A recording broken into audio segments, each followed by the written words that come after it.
আসসালামু আলাইকুম রহমতুল্লাহ। Welcome to Molla news TV. Molla news টিভির পক্ষ থেকে ব্যাংকের সকল গ্রাহক ভাই বোনেদের জন্য একটি মহামূল্যবান গুরুত্বপূর্ণ আপডেট নিউজ নিয়ে আপনাদের মাঝে উপস্থিত হয়েছি।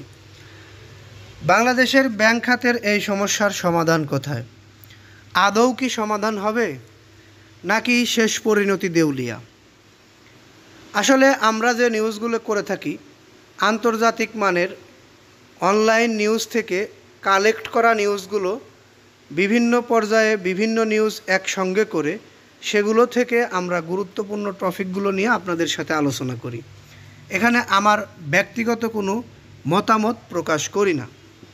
ব্যাংক খাতে অতিরিক্ত তারল্য জমা 1,90,000 কোটি টাকা। তাহলে এই টাকা কোথায় গেল?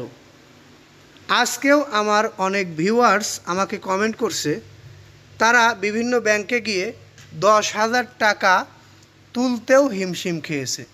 শেষ পর্যন্ত 10,000 টাকা তুলতে পেরেছে, কিন্তু অনেক কষ্ট করতে হয়েছে এই 10,000 টাকা তুলতেই। আমরা একটি আন্তর্জাতিক নিউজ পেয়েছি, বাংলাদেশের নাম এসেছে 7টি দেউলিয়া হওয়া দেশের নামের মধ্যে। তার প্রতিবেদনে যে গুরুত্বপূর্ণ বিষয় উল্লেখ করা হয়েছে কারণ হিসাবে, সেই কারণটি আমরা দেখেছি। সেখানে বলা হয়েছে ব্যাংক ঋণের পরিমাণ $157 বিলিয়ন। আসলে এই কারণেই ব্যাংক ঋণের বোঝা টানতে হয়তো দেশটি এক সময় গিয়ে খুব গুরুতর একটা খারাপ পরিস্থিতিতে পড়ে যেতে পারে। এ কারণেই হয়তো তারা ভবিষ্যৎবাণী করেছে বাংলাদেশ হয়ে যেতে পারে দেউলিয়া। আমরা চাই না সেটা, যে এরকম কিছু হবে বা এরকম কিছু হওয়ার সম্ভাবনাও নেই। আমাদের বিষয় ব্যাংক খাতে টাকা উত্তোলন করতে পারবো কবে থেকে? পর্যাপ্ত পরিমাণ, অর্থাৎ আমার ব্যাংকের আমানতের টাকা আমি চাইলে কোন সময় থেকে যখন তখন যে পরিমাণ ইচ্ছা তুলতে পারবো আমার আমানত রাখা টাকা থেকে।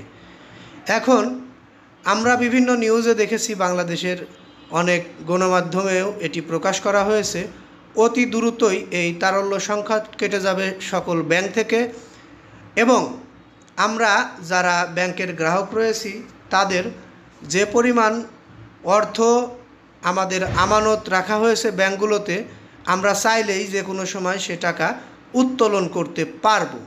সেটির জন্য আমাদের একটু ধৈর্য ধরতে হবে। আশা করি ইনশাআল্লাহ আমাদের দেশের ব্যাংক খাত আবার ঘুরে দাঁড়াবে। দেশের ব্যাংক খাত নিয়ে আর কোনো প্রশ্ন উঠবে না। আমরা একটু দুর্বলতার মধ্যে রয়েছি বিধায় হয়তো আমাদের নিয়ে অনেকেই অনেক রকম মন্তব্য করছে। আমরা যখন এই দুর্বলতা কাটিয়ে উঠতে পারবো, তখন আর কেউ এরকম ধরনের মন্তব্য করার সাহস করবে না। যাই হোক, আমি আমার এই নিউজটা আর বেশি বড় করছি না, এখান থেকেই বিদায় নিচ্ছি। এতক্ষণ যারা আমাদের নিউজটি দেখলেন তাদেরকে বলবো আমাদের নিউজে একটি লাইক দিয়ে দিবেন, কারণ আপনাদের একটি লাইক আমাদেরকে পরবর্তীতে ভিডিও বানাতে আগ্রহী করে তোলে।